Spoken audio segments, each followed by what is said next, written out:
উনি আমাকে বাচ্চার খাবার নিয়ে নির্যাতন করা শুরু করে।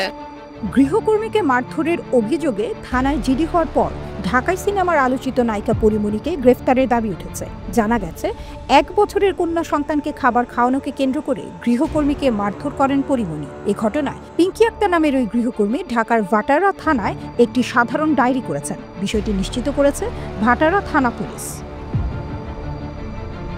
ভাটারা থানার officer in-charge OC Mohammad Mazharul Islam বলেন, চিত্রনায়িকা পরীমনির বাসার এক গৃহকর্মীকে নির্যাতনের অভিযোগ উঠেছে।